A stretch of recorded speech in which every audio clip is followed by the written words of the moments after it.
Hello and welcome to my YouTube channel. आज हम बात करने वाले हैं शिक्षा एवं घर के बारे में, जो कि है एजुकेशनल एज अ सोशल सब सिस्टम। तो उसका पहला टॉपिक है शिक्षा एवं घर या फिर एजुकेशन एंड फैमिली।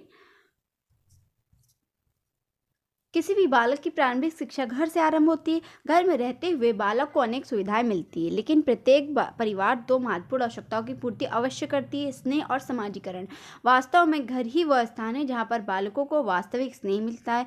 यही कारण है कि बालक का पालन पोषण जितना घर में हो सकता है उतना और कहीं भी नहीं हो सकता। कहा जाता है कि किसी भी शिशु या बालक की पहली कक्षा या पहला विद्यालय उसका घर होता है और पहली अध्यापक उसकी माता होती है। तो जो सीख, जो स्नेह, जो आवश्यकताओं की पूर्ति परिवार में हो सकती है वो कहीं नहीं हो सकती। जितनी अच्छी तरह से बालक का पालन पोषण घर में हो सकता है उतना कहीं भी नहीं हो सकता। घर में रहते हुए बालक माता पिता के अलावा अन्य संबंधियों के संपर्क में आता है तथा इन सभी का अपना अलग अलग कार्य होता है।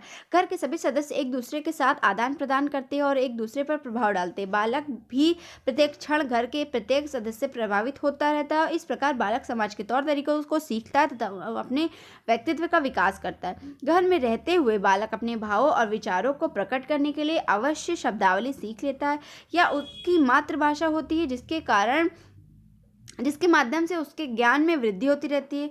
शुरू के 6 वर्षों तक बालक का समाजीकरण केवल घर में ही होता है। घर के वातावरण में उसे स्वतंत्रता एवं स्वच्छंदता, साथ ही माता पिता का असीम स्नेह प्राप्त होता है।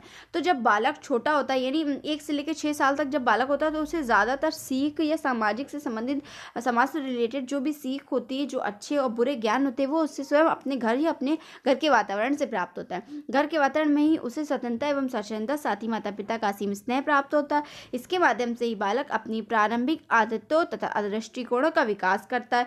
तो जब बालक अपने परिवार में रहता है तो जो उसकी आदतें होती है, अच्छी हो या बुरी हो, तो वो धीरे धीरे डेवलप होने लगती है और उसके विभिन्न प्रकार के चीज़ों को लेकर विभिन्न प्रकार का दृष्टिकोण भी डेवलप होने लगता है।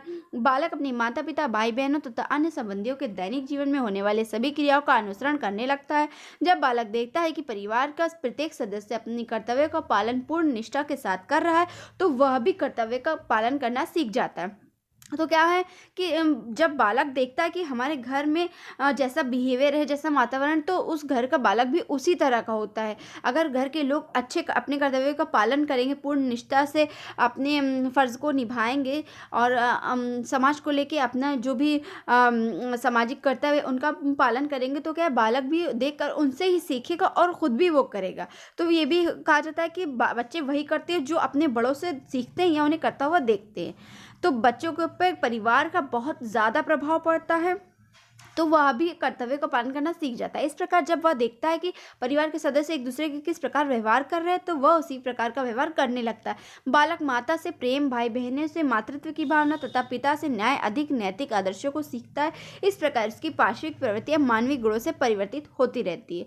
तो बालक क्या है कि अपने भाई बहन, माता पिता से मातृत्व और स्नेह की भावना प्राप्त करता है। अपने पिता से विभिन्न प्रकार के आदर्श सीखता है, विभिन्न प्रकार के जीवन में विभिन्न प्रकार के जो भी उद्देश्य होने चाहिए उनके बारे में जानता है। क्या नैतिक गुण होने चाहिए, क्या मानवीय गुण होने चाहिए, उन सब का विकास बालक का घर में ही होता है या परिवार में ही होता है।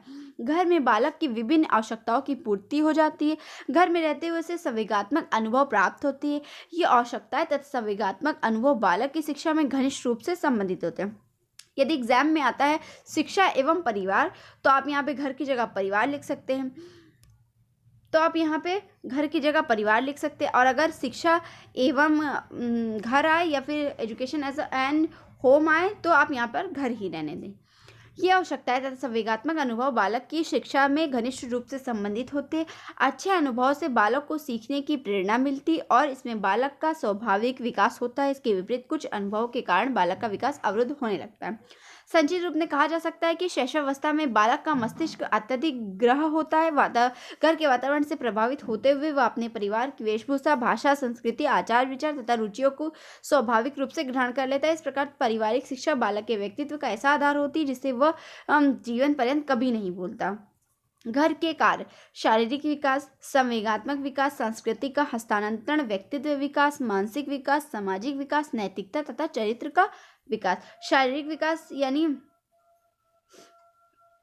शारीरिक विकास यानी बालक का जो भी शारीरिक विकास होता है वो उसके घर के वो गोरा है, काला है, जिस भी तरह का रंग रूप है उसके घर के लोगों के जैसा होगा। संवेगात्मक विकास, बालक के संवेगात्मक विकास भी उसके परिवार और घर से रिलेटेड होगा। संस्कृति का स्थानांतरण, माँ बाप जो भी संस्कार होते हैं वो एक पीढ़ी से दूसरी पीढ़ी यानी अपने बालक को ही स्थानांतरित करते हैं। व्यक्तित्व का विकास, बालक को अच्छे बुरे व्यक्तित्व का ज्ञान भी अपने परिवार या अपने रिश्तेदारों, अपने माता पिता से प्राप्त होता है। मानसिक विकास, बालक की मानसिक स्टेबिलिटी कैसी है और उसके माँ बाप उसे किस तरह से डेवलप कर रहे हैं, इसका भी बहुत प्रभाव पड़ता है। सामाजिक विकास, समाज में किस तरह से रहना है आदि विभिन्न प्रकार के ऐसे गुण होते हैं जो माँ बाप अक्सर सिखाते हैं। नैतिक तथा चरित्र का विकास, अब जब जो बालक होता है वो अपने परिवार के लोगों को ये देखता है कि उनके नैतिक चरित्र कैसे हैं, तो वो उनसे सीखता है तथा खुद भी वो अपने अंदर समाने की प्रयास करता है। तो ये थी हमारी आज की वीडियो। उम्मीद करती हूँ कि ये वीडियो आपके लिए हेल्पफुल रहे। अगर थोड़ा सा भी हेल्पफुल हो तो प्लीज़ मेरी वीडियो को लाइक कर दीजिए, मेरे चैनल को सब्सक्राइब कर दीजिए। आपका एक लाइक मेरे लिए बहुत मैटर करता है ताकि हम मोटिवेट हो सके और इसी तरह के और कंटेंट ला सके। तो अगर आप अभी मेरे चैनल पर नए हैं और आपने अभी तक चैनल सब्सक्राइब नहीं किया तो प्लीज़ कर लीजिए। मिलते हैं हमारे अगले टॉपिक में जो कि है शिक्षा एवं समुदाय यानी education as community and education and community.